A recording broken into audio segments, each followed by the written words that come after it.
Welcome to the series of Fireside Chats by the Women Tech Network. We invite phenomenal women and outstanding representatives of the female tech community to empower you in your career growth.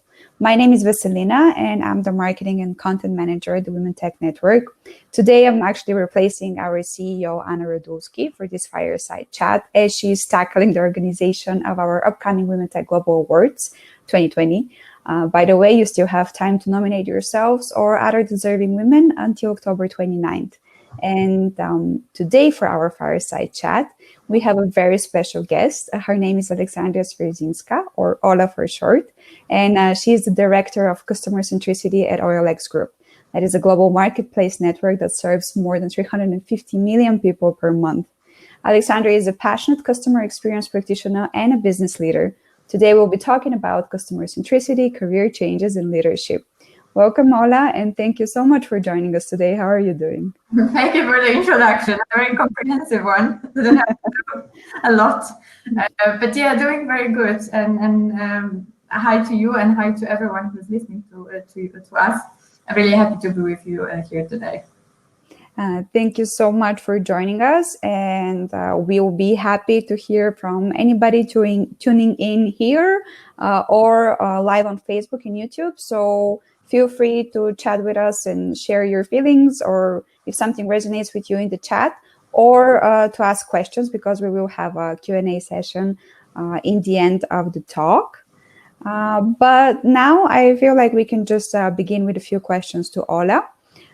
So the first thing that I wanted to ask you regards your talk during the Women Tech Global Conference. Back then, we learned that 80% of companies believe that they deliver superior customer experience, but in fact, only 8% of customers agree to that statement. So can you please tell us what customer centricity is and why it could improve this gap in the data?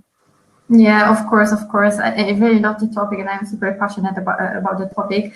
Fortunately, the data point was taken from a report already some time ago, so hopefully now when we would do the same statistics in 2020, that would change a bit. But what is really customer centricity? And if you type that in Google, you will find so many definitions.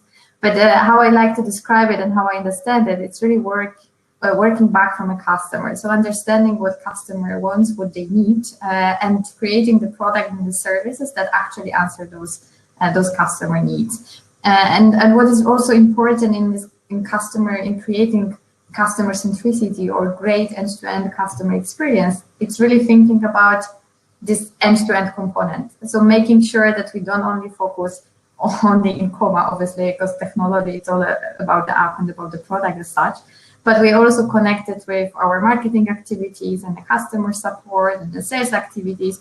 So however the customer interacts with us, with our company, there is really that end-to-end experience. And that's really important when you want to create this delightful and smooth and nice customer experience or be customer-centric. Thank you for that. And how do you think, how does a customer-centric approach bring value to a company?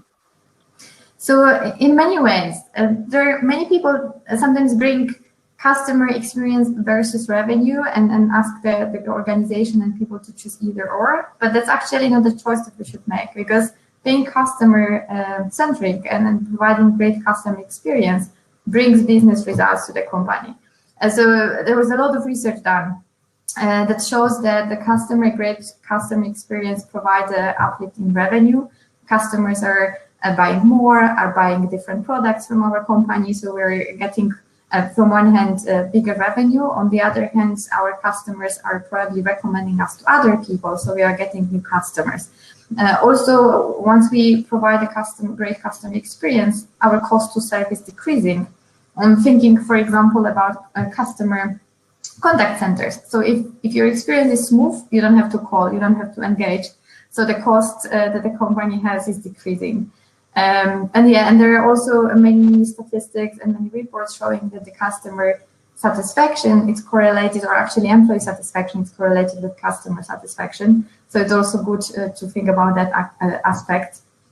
And we say happy employees are happy customers are happy employees in many cases. So there is definitely also a tangible impact for the business when you talk and drive the topic. Talking about the organization and the employees, you did talk to us a lot during the Women Tech Global Conference about the core principles that a company, an organization needs to undertake so that they create a customer-centric strategy. And you did mention 5, which were vision, innovating products and services, breaking the silo, measuring, and culture. So what I wonder is, would you share briefly some examples of how OLX as a company addresses each one of those 5 principles towards achieving that customer-centric approach? Yeah, sure. Happy to share and happy to bring some examples. At the sake of time, there's going to be some examples. But starting from the first one that you mentioned, the vision, it's actually very interesting because today we had our all hands when we discussed the vision, and we discussed a new vision we had before, but we also refreshed that vision. And the vision was built coming back from what customers want and what customers are telling us. So that was almost the base to build our vision. We also took into account how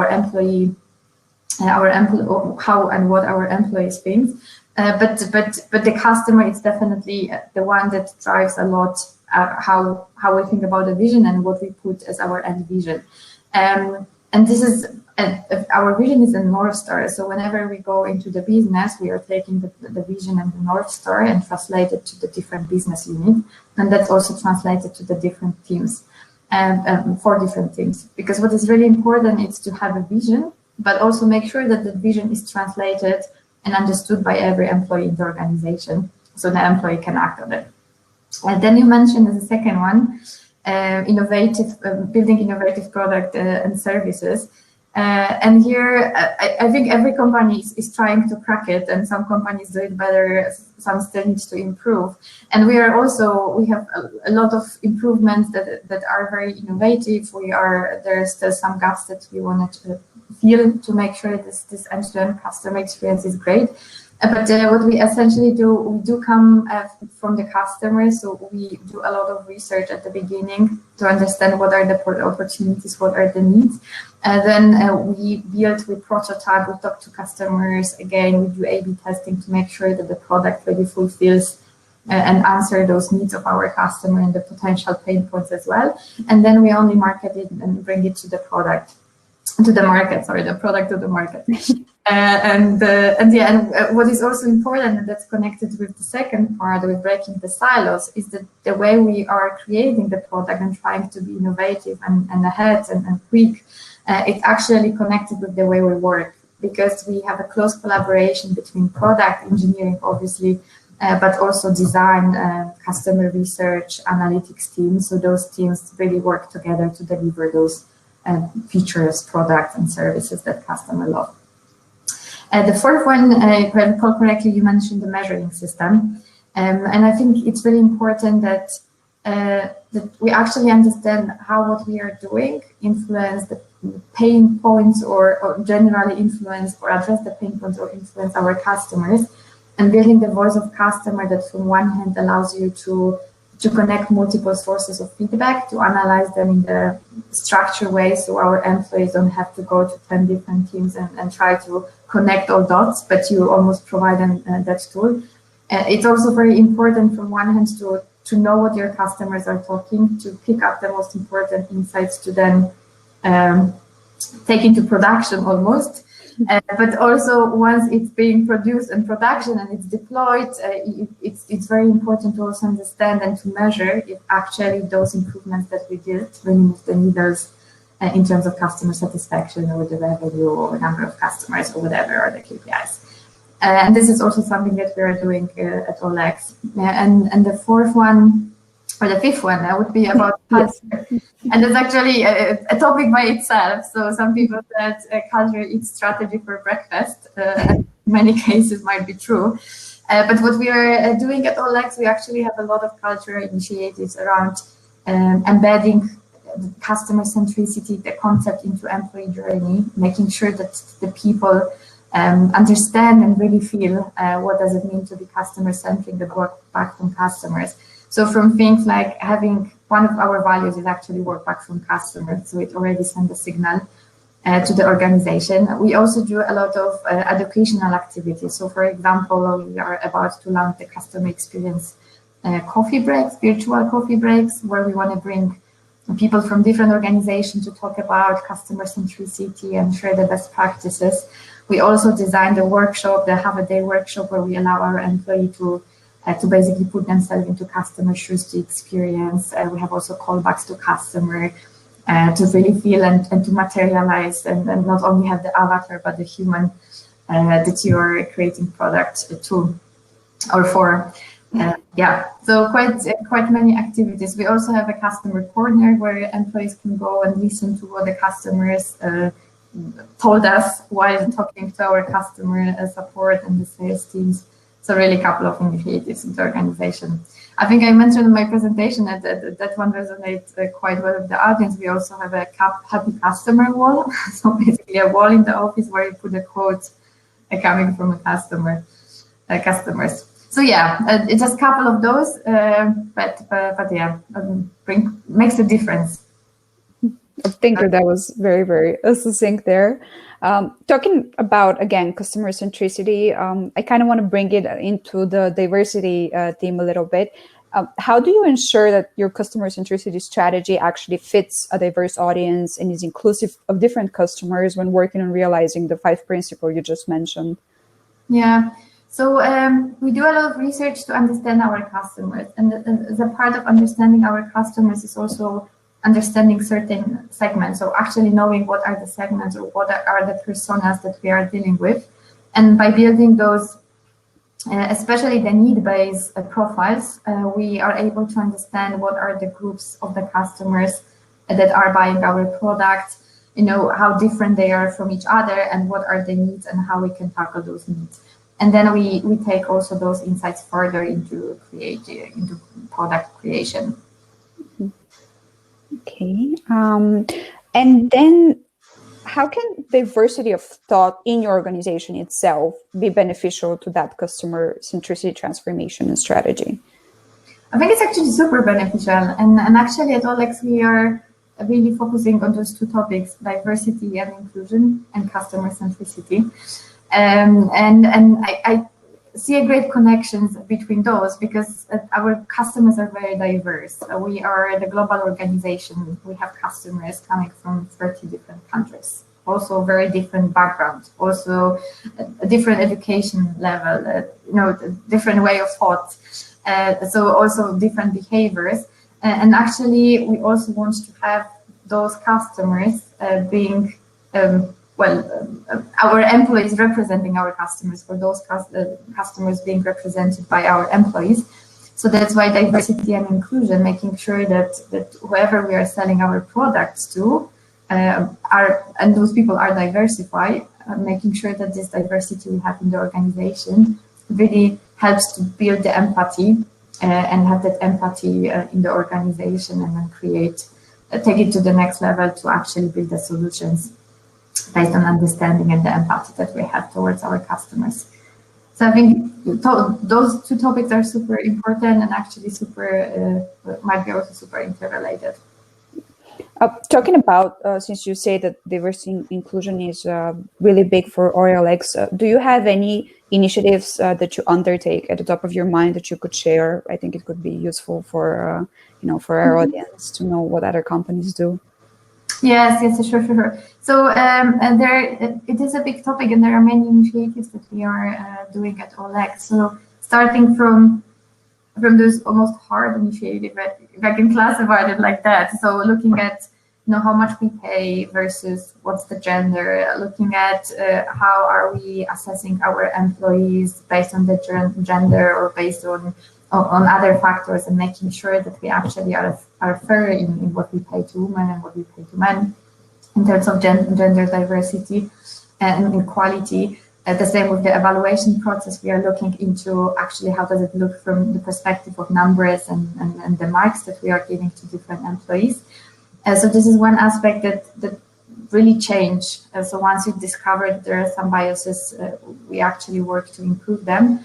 On the other hand, there are also a lot of educational activities that are happening. So we have trainings about biases, and then the whole leadership is undertaking that program and the trainings to understand what it is to have unconscious biases, what kind of unconscious biases we might have, because obviously until you don't discover those, you cannot act on them.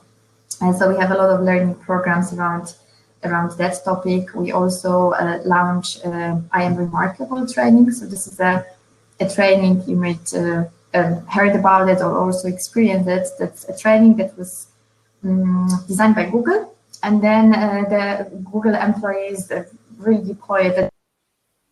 Actually, that's quite a movement now, not even a training, but a whole movement around diversity and inclusion. It started and targeted women, but now it's much bigger. And actually, we also run the set of those trainings and workshops and movements in our organization. So this is just some of them that immediately come to my mind. Do you have any impressions which one work maybe better or manage to achieve more results at this point, at least, of your programs? Yeah, so here we would definitely, we should invite also my colleague who is running that at OLX. But from what I could see, the initiatives around the hard one, if I can call it like that. So obviously, analyzing the data and understanding if there is any pay gap and then improving the pay gap. Those are really the things that move the needle immediately, because you can see the difference if you're an underpaid employee or so. The same with the performance management, understanding, how biases influence the marks and actually correcting those. That's something that really makes a difference. But I think also mindsets are a bit more difficult to check. But we have engagement survey, and engagement survey, we also check how employees feel about diversity and inclusion. If they feel we have a diverse environment and inclusion is there. We also see that there are differences there. But it's hard to say which initiative exactly. We see that the results are there. But I would also say that all the campaigns that we are doing around the topic that really increase the visibility and understanding, and it make many people think about the topic, and those people per se maybe wouldn't think about it or wouldn't think that deeply as thanks to all those initiatives that were happening across the organization. So we covered a few initiatives that could be done in a company to, talk about diversity. What I was wondering is, as a customer centricity expert, do you see specific steps or trends that companies should follow to make female customers feel more understood or connect with a product or service better? Yeah, that's a very interesting one, I have to say. I have to say that thinking about OLX and our research, there was one very interesting case where we discovered that in one of our countries, actually there are so many more men users than women users. And usually we have more or less similar customer base, but in that one country, it was very much different and skewed towards men. And then we started digging deeper into why and how and basically why, how it's what drives it. And we discovered, interestingly, that it's actually it's not necessarily men, there are women behind men accounts, because they feel from one end more willing to negotiate if the profile is the man profile negotiating or talking to a man, but also when giving a product, because not in every country we have pay and ship, so sometimes you have to meet with the person to show or to give the product. And we also discovered that women doesn't necessarily feel safe, and they prefer another man, a friend, colleague, husband, a partner to be with them. So it was super interesting discovery. That's you see the profile of a man, but at the end it is the woman.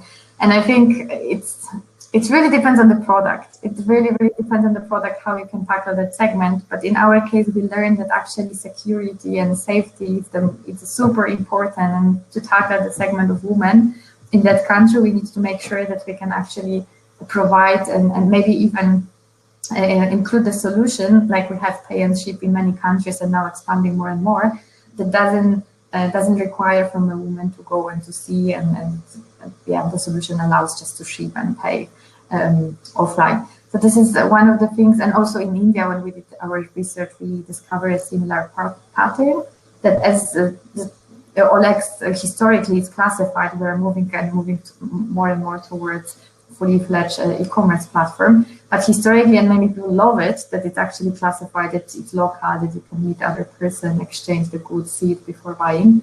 But we also discovered that in India that might cause some anxieties. So also we address it with the solutions that are additional to the product as such.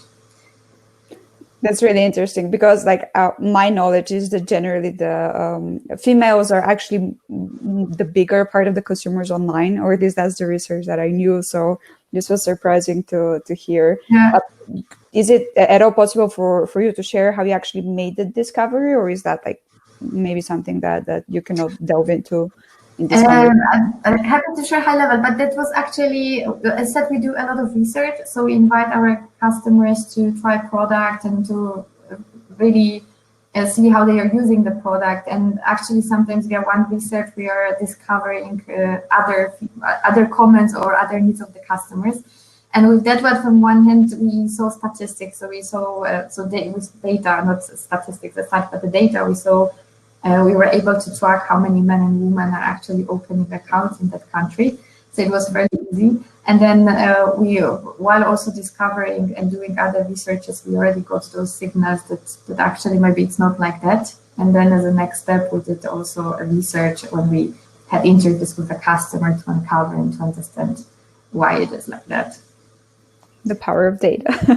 The power of data and power of research and talking to your customers. I wanted to ask you a little bit now. We've covered a lot of customer centricity, but we also kind of want to talk about career changes in leadership. And one thing that we noticed is before OLX, you worked at McKinsey and you started as a junior research analyst there and went as far up as a manager and expert of customer experience service. What I was wondering is what career advice you wish you had back then when you were a junior analyst? Yeah, I actually remember one that I had, but I deployed only later on, or later at my career, still at McKinsey, but not from the beginning, I would say. And I really encourage everyone to do the same. It was make your own McKinsey. So I think the company offers a lot of possibilities, and you can really almost create your own path. And it doesn't have to be, make your own McKinsey. It could be make your own wherever you work. Because I deeply believe that in every workplace, whatever job you have, and even if the job description is super clear, there is always a path for you to do something else, to do something or more, to be involved. If you are working in CX or sales or data, you're a data analyst, you can be involved in diversity and inclusion initiatives if this is where your passion is, or you can go extra step and be involved in the women in tech community or anything else. So I think within the working environment, but also outside the working environment, you can always make your own X, and you can add the name of your company to focus on the company, or even going outside.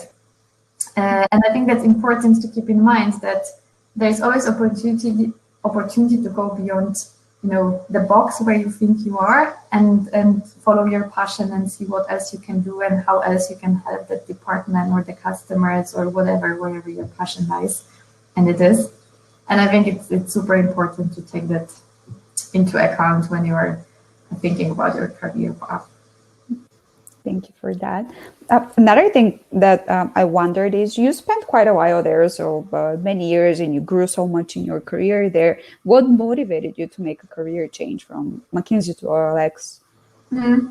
Yeah, well, it was a great place to work. Many excellent people that I met, and I had the opportunity to work with. But at some point, I felt it's time. It was already long, and you want to try those things. And I started working there after university, and at some point I felt, well, it's great, it's good, but it's actually good to also see other working environments and experience also other working environments and other companies. But also what triggers me is that feeling and that need of having the end-to-end ownership for a thing, and I knew that I wanted to pursue customer centricity or customer experience as a career path.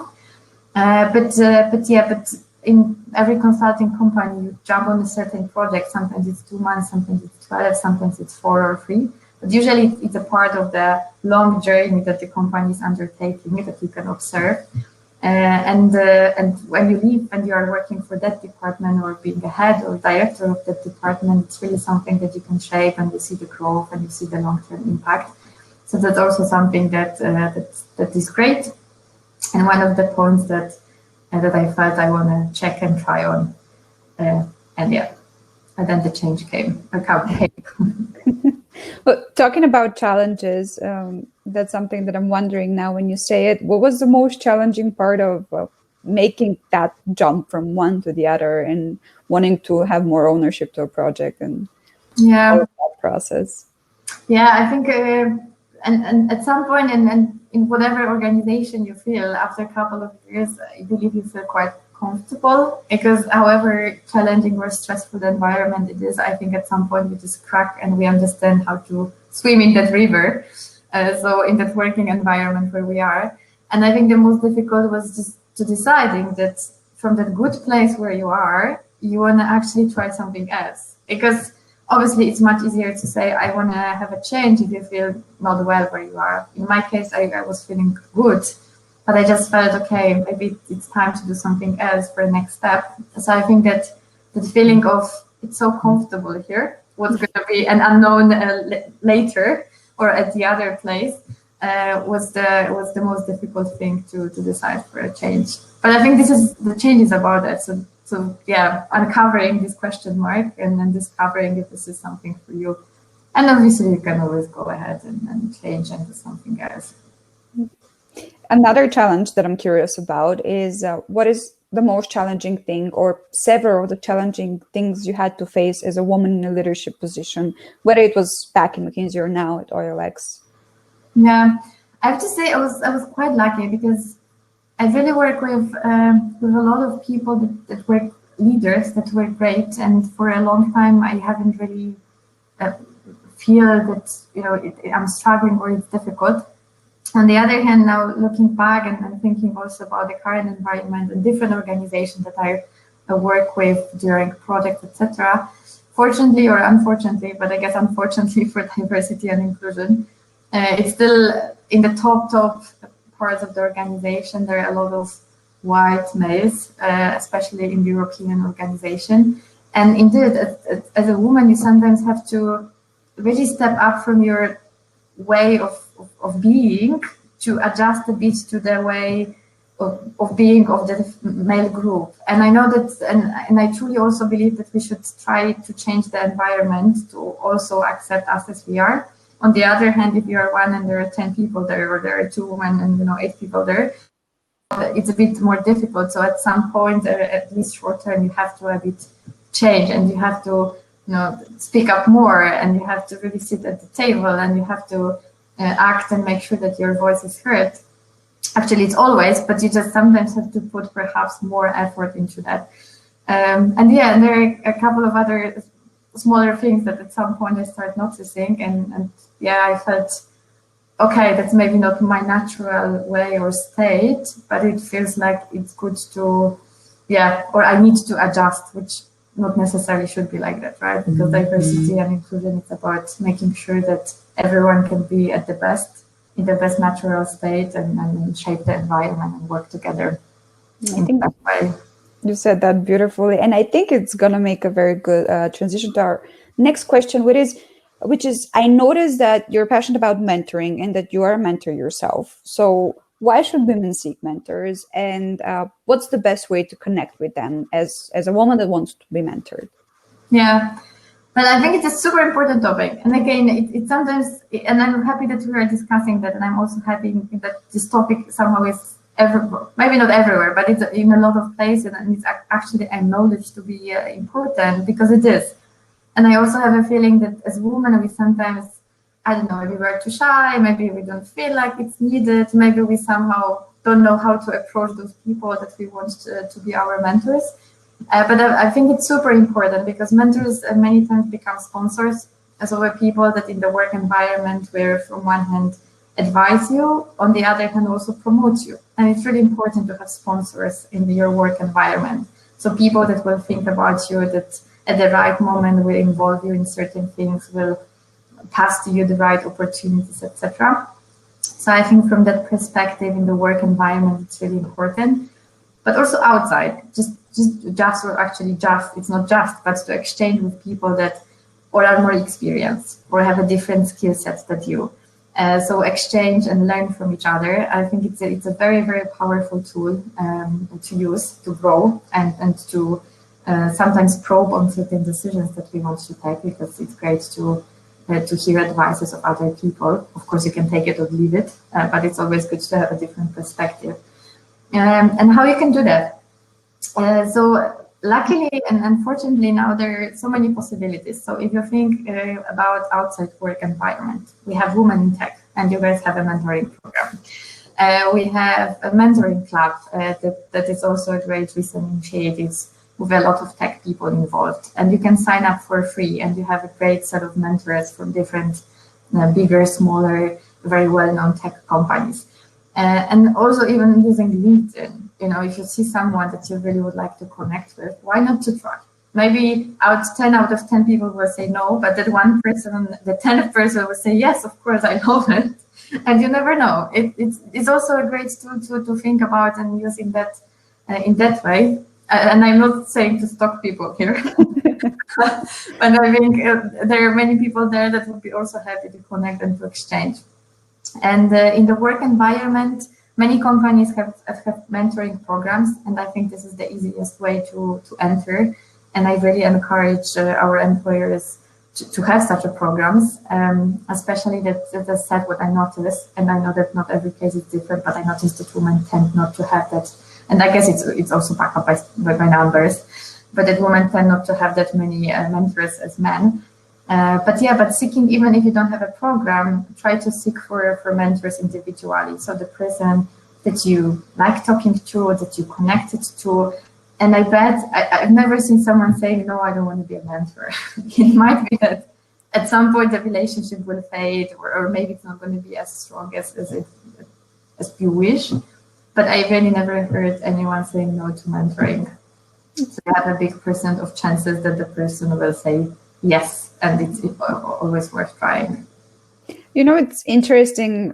Well, thank you for being so comprehensive. It's interesting what you said, that, yeah, we can connect and just reaching out. I've been talking to women a little bit about mentoring and how they find mentors and how they seek them out. And what they say is they have two problems usually. One is, I guess the major one is actually finding women that are at a higher up in their career ladder journey than they are. So being able to talk to women who are more experienced than them, and also kind of like getting those unique tips from them that are not going to be something that we can all read in a book and share with each other, and kind of developing an echo chamber of sorts. So I know it's going to be very specific and very unique for everybody, but if you had to be approached by somebody you have a lot of experience at this point in your career, if you had to be approached by somebody, how, whether at work or outside of work, maybe on LinkedIn, how would you like to be approached? Maybe that will give some confidence to our audience today of how to approach other women, or you even. Sure. Well, I'm super open, so please ping me on LinkedIn. I'm also part of mentoring club, so you can find me there. And those are the most natural ways. I would say maybe not LinkedIn, it doesn't have to be natural for everyone, but the places like Women in Tech Mentoring or Mentoring Club, those are the places where people really want to be mentors for you. So there, it's really no-brainer. Just go and subscribe. And you can maybe Veselina say more about Women in Tech Mentoring. I can talk more about Mentoring Club. But this is almost no entry barrier type of a thing. I think LinkedIn, if you find someone that you really like from the profile or the speaker that you heard, I think it's always nice to write a message. Hey, I heard you speaking. It was really inspiring, or this is what I like. And of course, depending on what's the person agenda, how people type of person the person is, and many other factors, you might get a response or not. But I think with such a note, also pinging to something that the person has on the profile, or maybe conference or where you met, it always increases your chances to connect. And I think, well, as easy as it is, at the end, if it's a workplace, it's just why not to send a message, or why not to have a Zoom call, introductory Zoom call, or find a person in the office, hopefully, if you are still in the offices, or who will ever come back to the offices. Because that face-to-face contact, actually, in those cases, it's probably the easiest. But yeah, actually, just do it. Just do it. And I'm pretty sure that many people will be very open for such interactions. And actually, Veselina, you mentioned an interesting thing, because you said women, that I cannot find, or that other women are having challenges with finding women on the high level in the hierarchy. But actually, it doesn't have to be a woman. I mean, it's great, and I truly believe in women supporting women, but it can be totally men. I mean, even different perspective, it can bring so much value to how you think and how you want to solve the problem or challenge, etc.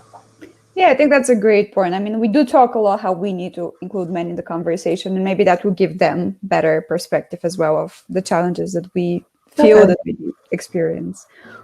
Okay, so talking about that, you do mentor in leadership and team management, besides customer centricity.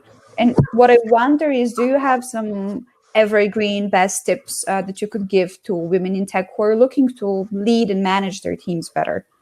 Yeah, golden advices. Yes, golden rules. No, I think there are many, but what I personally believe in is, from one hand, get to know your team. So think about your team not only as a person and a job title, but really as a person. So as a human being that has passions, hobbies, certain family situation, like working late evening, needs jogging, I don't know, in the lunch break or so, and understanding who are your team members, from one hand, will allow you to connect deeper. And obviously, when you have openness, every conversation and problem solving, it's much easier and more pleasant for both parties.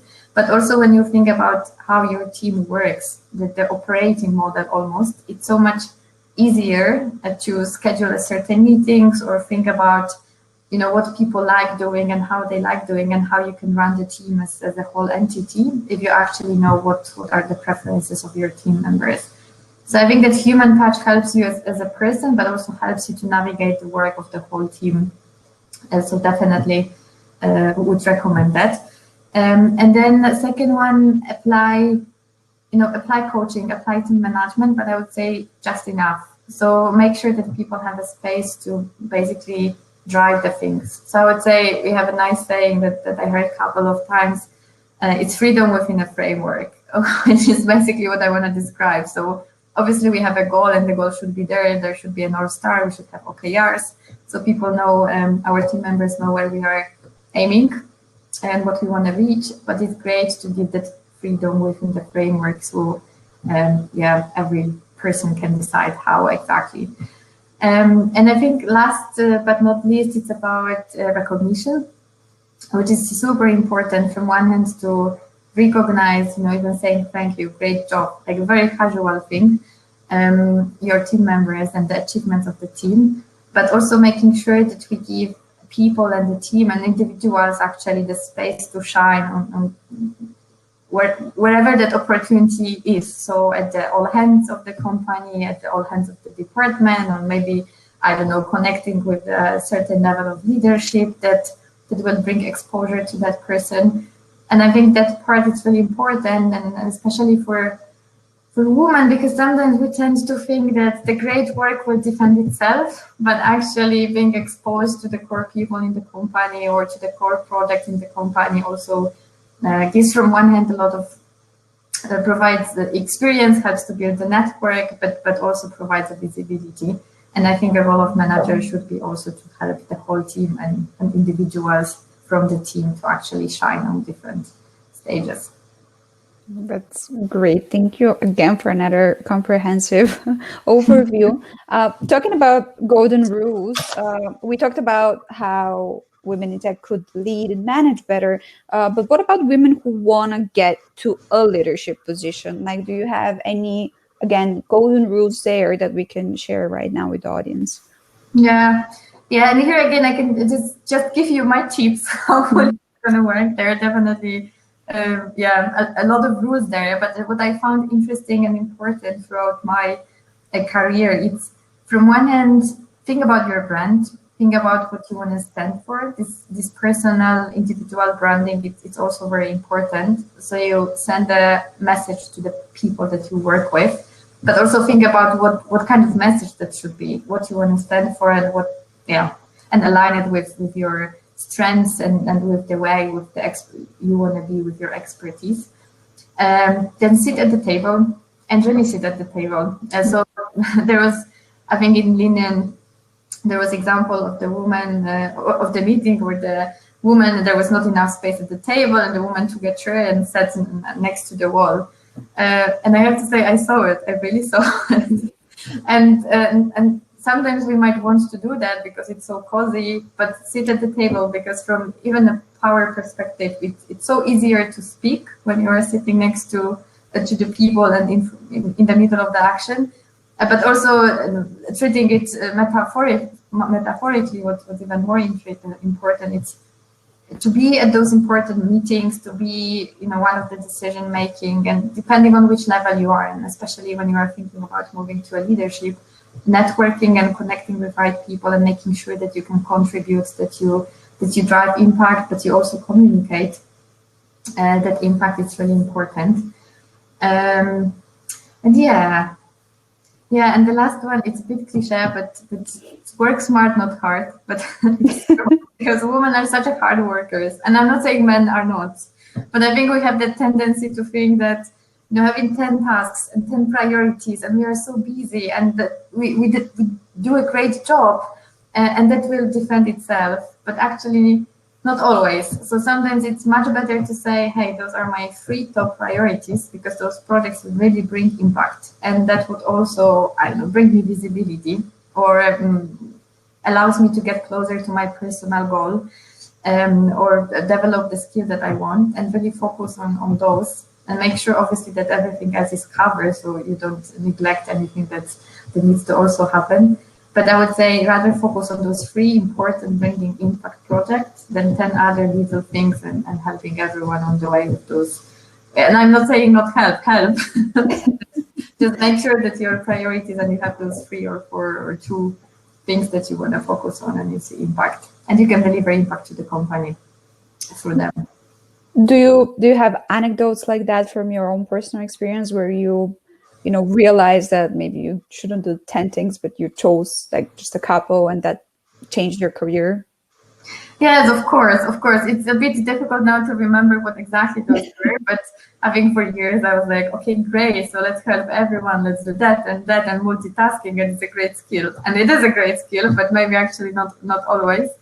So I definitely have those situations where I had so many things, and I felt, well, it's great, but at some point I was so busy that I couldn't focus on those 2 most important projects, and those 2 projects that I knew that will provide me exposure, will allow me to get promoted, will also connect me with people that I want to be connected, and what is most important, they were also those things that I liked, as versus many others that I had to do.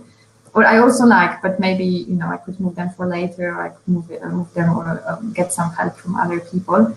So really thinking about, and at some point, I also remember that having those many things to do, the prioritization helped, but also involving other people really helps, because at some point together you can do so much more, and there are so many people that actually might like something that you don't like, or might just have a better expertise in a certain project or initiative that you are running, and maybe it's good to involve them, or even be involved and give them the leadership on those.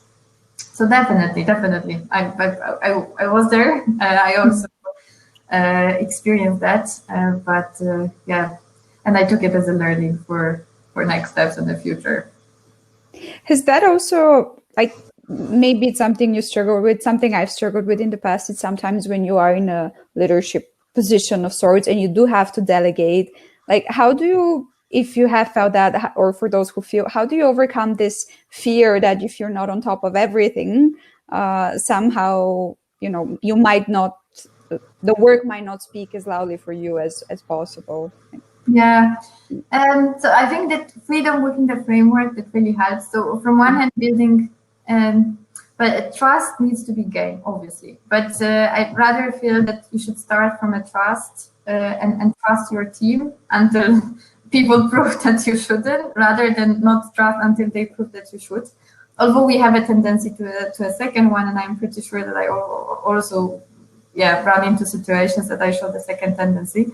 But I think showing that trust in the team and giving them space to work while still, knowing our OKRs and making sure that you know who is responsible for certain OKR, what are the tasks, what are the deadlines, and just staying on the top in the way that you have a weekly meetings or you have daily meetings, depending how big is your team or what kind of scope you are working on, and doing a quick check-ins where you understand, where we are standing, what are the big challenges that you can help the team to resolve, and that provides you this control, or you at least know what is happening. So whoever approaches you, you know where you are. You can also check how your team is doing. You can help your team, which is also important to unblock certain things, but you don't do that little multitasking all over.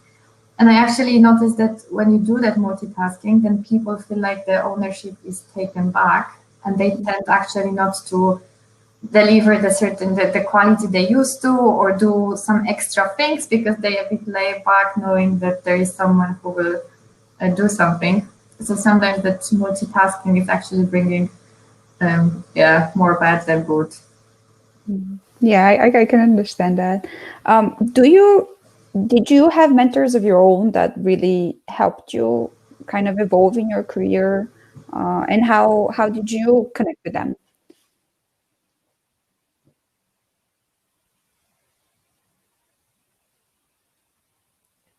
Okay, I feel like we might be experiencing a slight issue with connection.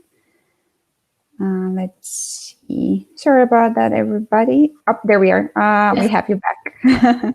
Welcome back. Did you manage to technology, huh? Yes. So your question was about mentors, right? Yes, I was just curious if you had a mentor of your own, or many maybe, and how you connected with them, how they helped you evolve, like at your work. Yes, I did. Although I have to say that this mentorship muscle, actually be getting mentors and being open and approaching people that I would like them to be mentored for me, I'm still working on.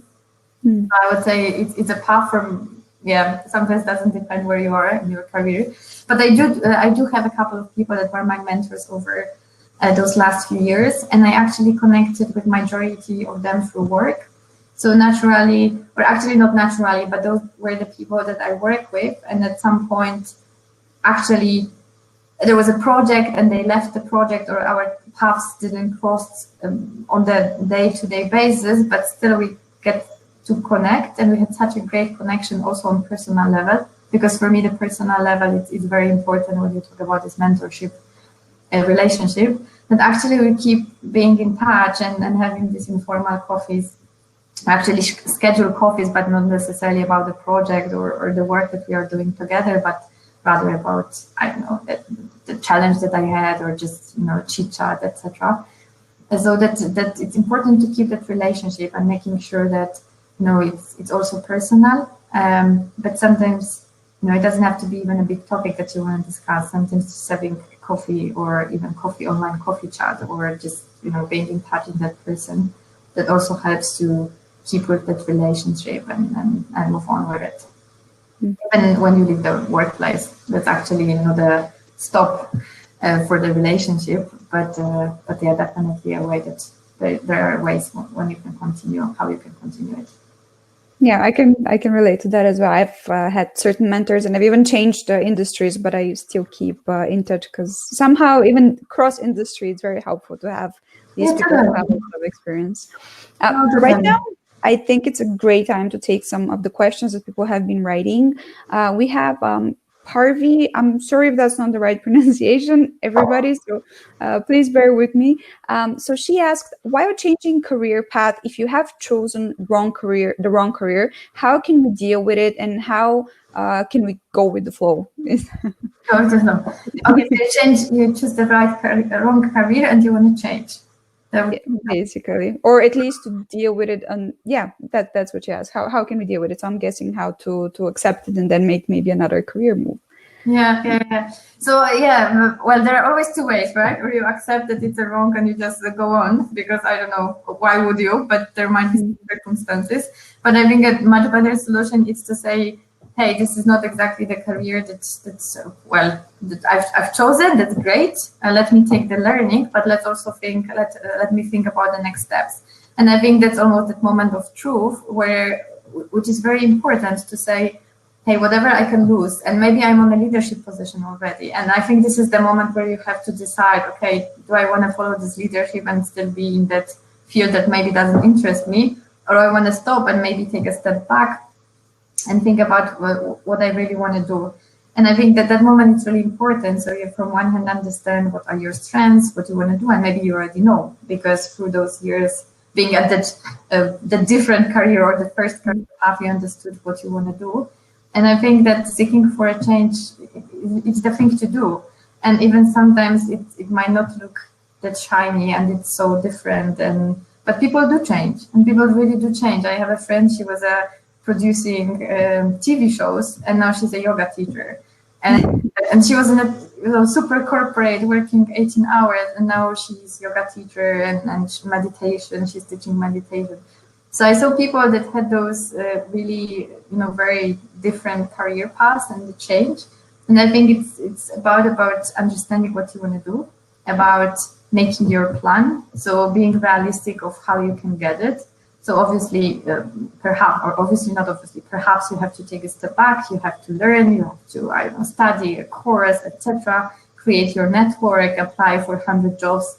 Maybe you don't get it, and then you do something else, and then you get it, and so on, but be really persistent about it. And I am sure that with or bigger steps or smaller steps, you can get into the career that will make you happy. Thank you for that. And I'm sure Parvi thanks you as well. We have another question from Nandini, and I believe that was in more relation to your jump from, well, not jump, but transition from McKinsey to OLX.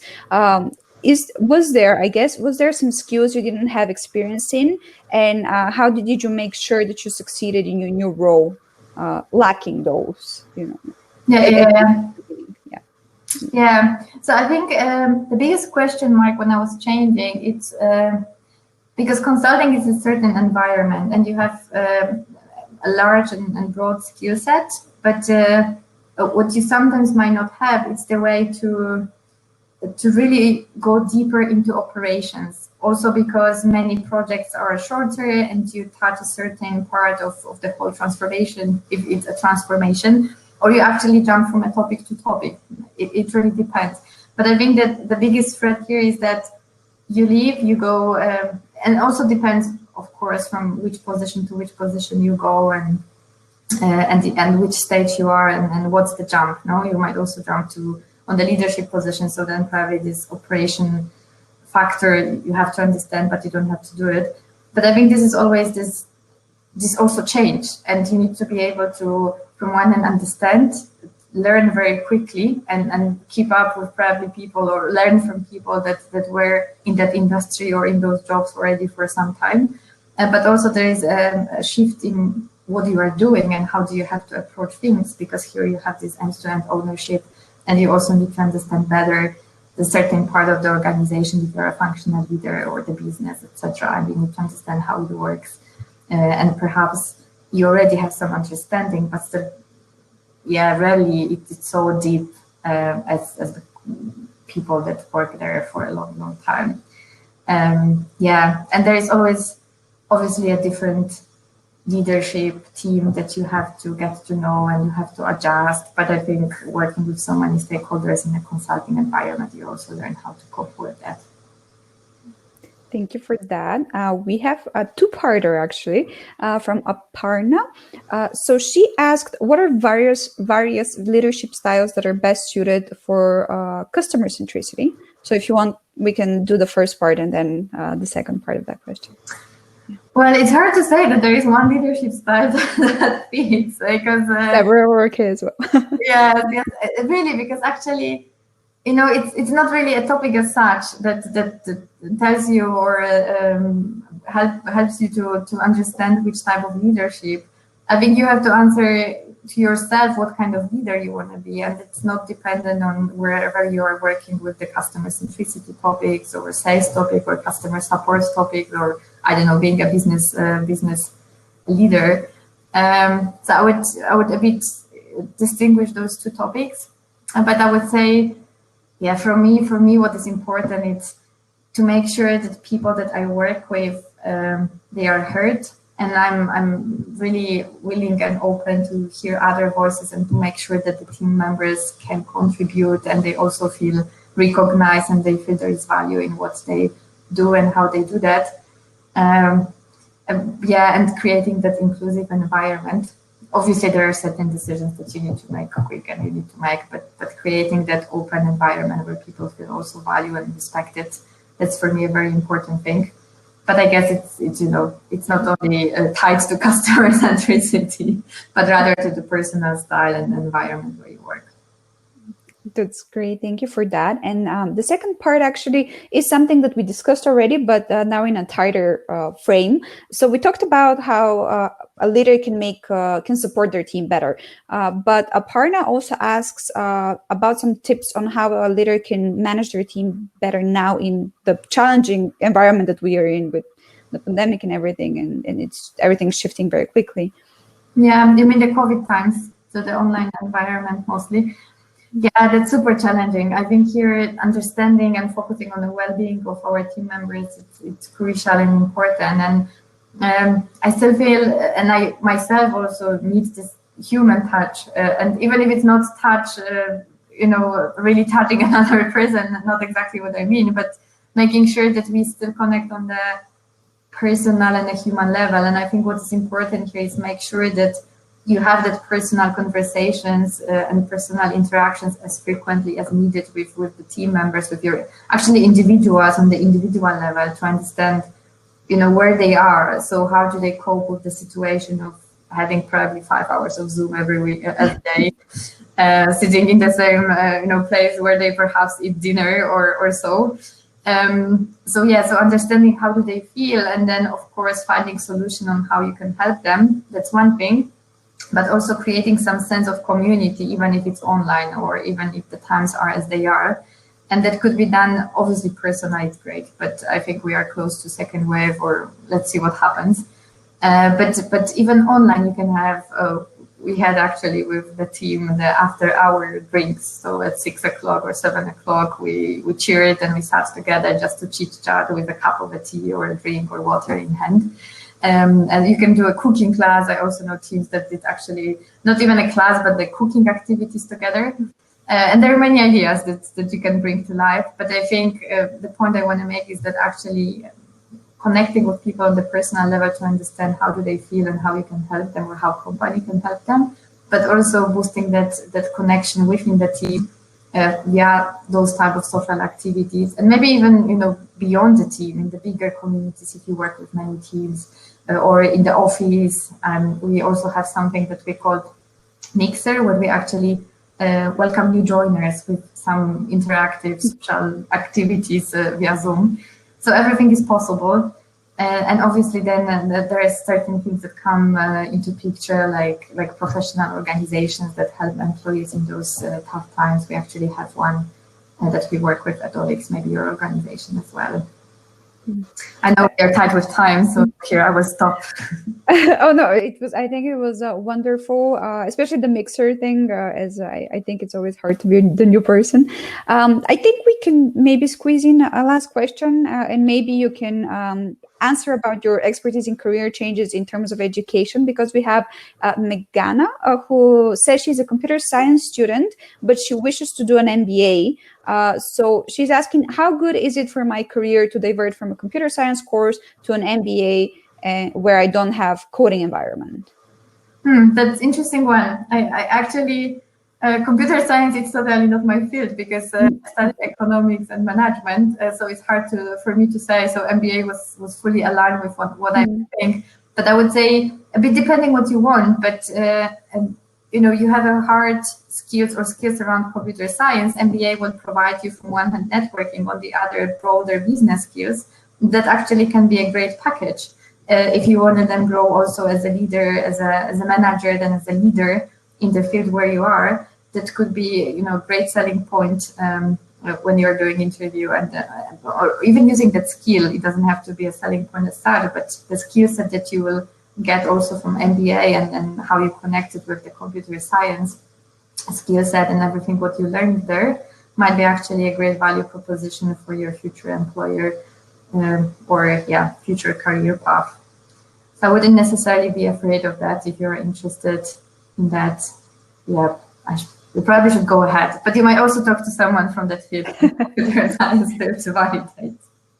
No, I think you're right, but also I guess it also matters what Meghana wants to do with her future. But thank you again for putting your expertise into that frame. We are pretty much at the end of our time, but still, what is your final message for the women who are listening to us? Well, be yourself, be furious, try actually change environment around you, but do not change yourself unless there is a certain feedback and obviously something that you want to focus on.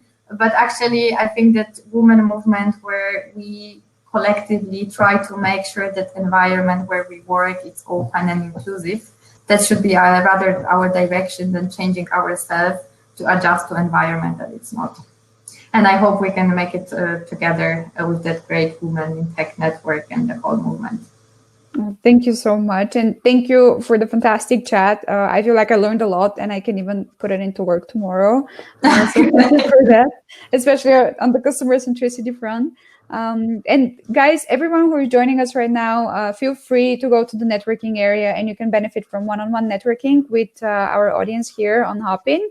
And Ola, if you have the time, we of course would love you to join that as well and meet some of the people who just listened to your talk one-on-one, not exactly face-to-face. But yeah, I hope all of you enjoyed the chat, and we would love to hear from you in the comments or on our social media. And I just want to mention that you can also join us for another fireside chat on October 21st. We'll be hosting Aleksandra Butler. She's a senior program manager in Twitter, speaker and freedom fighter. And we'll be talking about career growth and career branding. So today we talked about career changes, and then we're going to move on with that.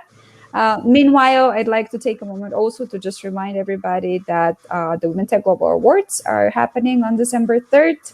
And the nominations are open till October 29th. So feel free to nominate yourself or somebody else. And I think it's time for some networking now. So whoever wants to, please feel free to join. Ola, thank you again so much for joining us today. Thank you so much for running the conversation, and thank you everyone who joined and for all your questions. So happy to be with you.